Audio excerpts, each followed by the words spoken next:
Hello everyone and welcome back to VHS Math. Now we're going to be talking about Unit 2 of AP Calculus, or another segment of Topic 5 of IBAA, HL or SL, doesn't really matter. This is, of course, derivatives. This is the fun little topic that you might have overheard one of your older friends talk about in their advanced math courses. And this is one of the two key operations you'll be discussing in calculus, along with integrals. And they're essentially opposites of each other, but you'll learn more about that in Unit 4. First, let's go over the essential question. How do you find a slope or a gradient of a curve? Now, you may think this is kind of impossible because under regular or what you've been used to by now, you can't really find a slope of a curve because no matter what slope you get, it's always going to be a straight flat line. Because say, how would you take the slope of this graph? You might say, oh, okay, let's take s of 2 and s of 1. Let's subtract that over t of 2 and t of 1. Similar to how how the notes has denoted over here. Now, what it is you're calculating this little line. This is what we call a secant line in mathematics. If you haven't heard of this before, don't be worried. Essentially, a secant line is just a line that can be drawn through 2 points. And if you can draw a line through those 2 points, usually a curved slope, and then you draw a line through 2 points on that curve, you get what we call a secant line. Now, what the secant line represents is the average rate of change across those 2 points, or what we can denote as AROC. This particular example is a very common example you'll see on most of your calculus or IB exams. It's velocity. Now, velocity is a very common derivative. And what that is just a change in something over another change. So what is velocity? It's just the change in position over change in time. Say I went from, on a little racetrack, I went from the 0 meter line to the 50-meter line in, say, 2 seconds. So at t equals 0, I was at the starting point. But then at, say, t equals 1, or at 1 second after t equals 0, or 1 second after I started counting, I was at the 50-meter line somehow, because I'm faster than Usain Bolt. What you're essentially calculating is your average your velocity, because your average velocity, because you're calculating, say I went from 0 to 50 over 0 to 1 seconds, 0 to 50 meters in 0 to 1 seconds. So if you had to calculate this out, you would have 50, because this is your s of 2 and your s of 1, just really quickly noting that down. 50 minus 0 over 1 minus 0. What you essentially get here, since zeros are worth nothing, is 50 over 1, or just 50.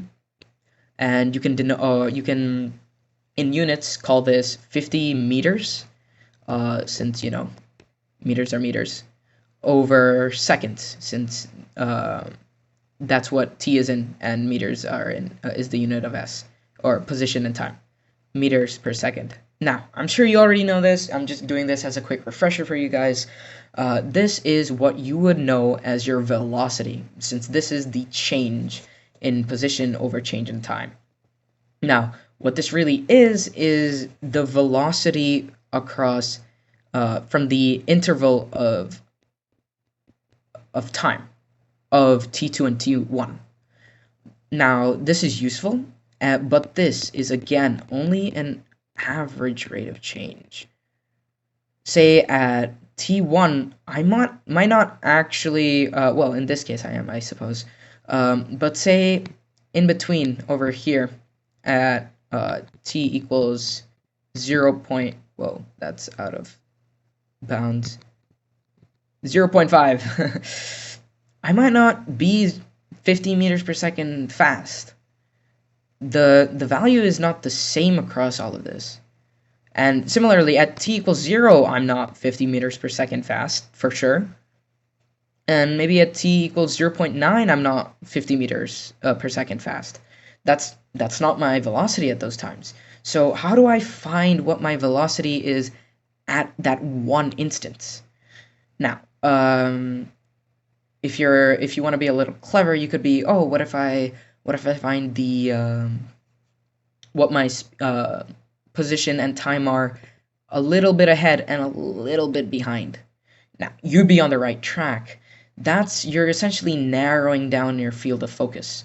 You're bringing it closer, and that is essentially what we're trying to do here when we're finding out the definition of a derivative. Because a derivative is not an average rate of change. No, it's not average at all. It's the instantaneous rate of change, or what you may also note as IROC.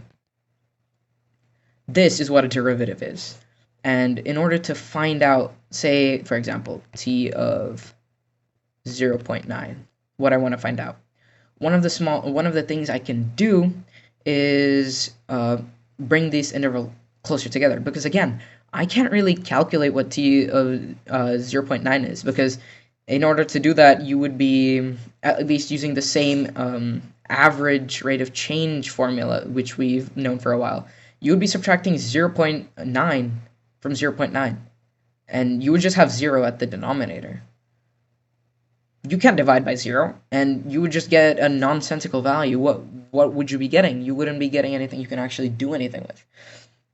That's the problem, because you have to divide by the length of the time interval. Now, again, like I briefly mentioned before, what you can do is you can sort of emulate that by bringing the interval of time closer and closer to 0. Now that is what a derivative is essentially hoping for, and what we call this in graphing is creating essentially a closer and closer effect. You're narrowing down the view.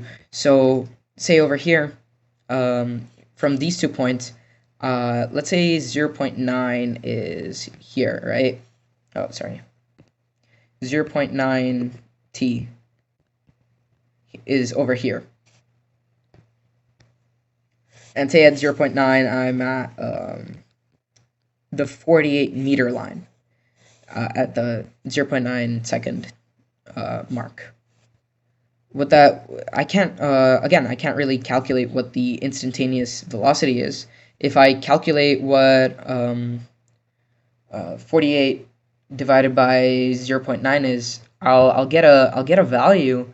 That's not exactly the velocity over there. That is essentially no, that would just be the velocity. Sorry, that would just be the velocity. You would be going so and so speed, but well, I guess technically it is velocity, but you're not really taking the velocity, because if you divide 48 by 0.9, you're using this as a time interval. That's not what your velocity is at that point. You're essentially analyzing what the velocity is from 0 to 0.9, not actually what the velocity is at that instance. Just to clarify, in case some of you thought that. Again, what we can do is we can take one value, like over here, and say one value over here. Say again, this is 1 and this is 0.8. Now, if we do this, we get another secant line. Now, this secant line, you can see it's a bit different than this one.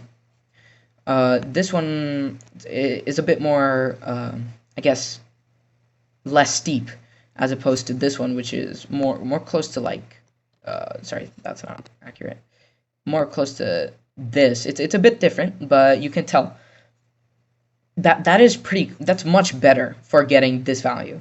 And what we're essentially trying to do is get these two values closer and closer and closer and closer and closer together until they're essentially 1 point.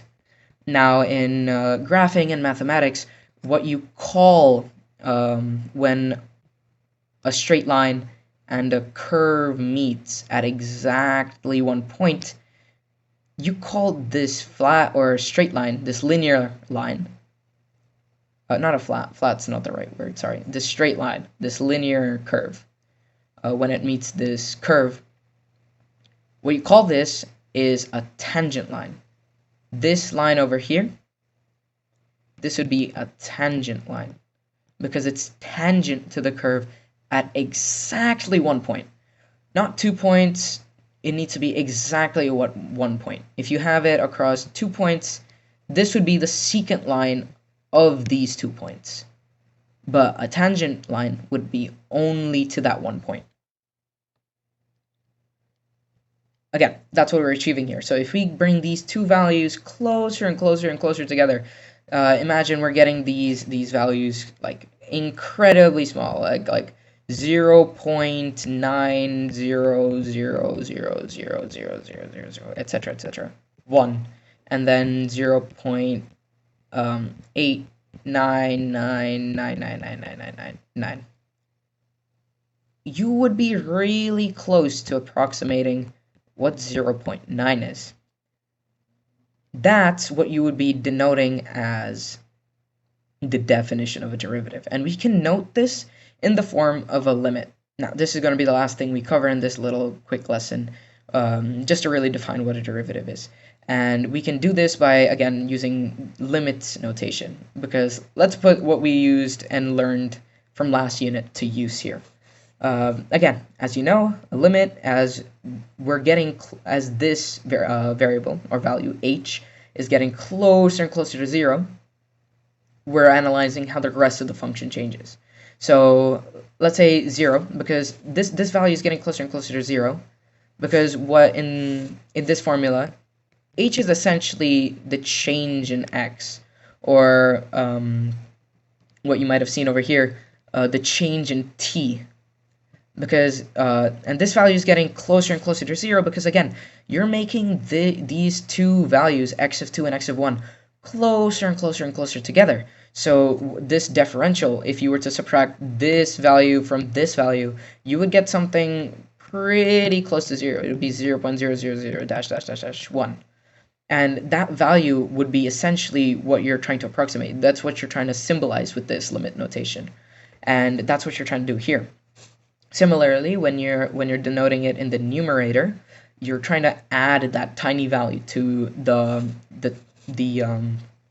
output variable. In this case, f of x. So what you're changing from, let's say, the position at f of x plus h. Let's say h is 0.1, just a value close to 0. So you're getting from x, say x in this case is t of 2, and h is 0.1, you would be essentially approximating f of 2.1 minus f of 2. However, you're not really doing that. Just to really conceptualize that, you're actually getting a value really, really close to 0. So you're getting the instance of your position at f of 2, or let's say whatever you want your x to be, at that really small instance of time. And this we can denote in our first denotation of a variable, f apostrophe of x. That's what we'll be denoting a derivative as a lot of the times in AP Calc. You'll see a couple of other ways to denote it, but we'll go over that later. Right now, I just really wanted to define it over here. So that's what we have as the definition of a derivative conceptually. We'll go over a few questions next time and really graph these out and do a little more practice on our next time, just to really hammer this in, and then we'll continue. That's gonna be all for this class. Hope you enjoyed. Hope you learned something, and until next time.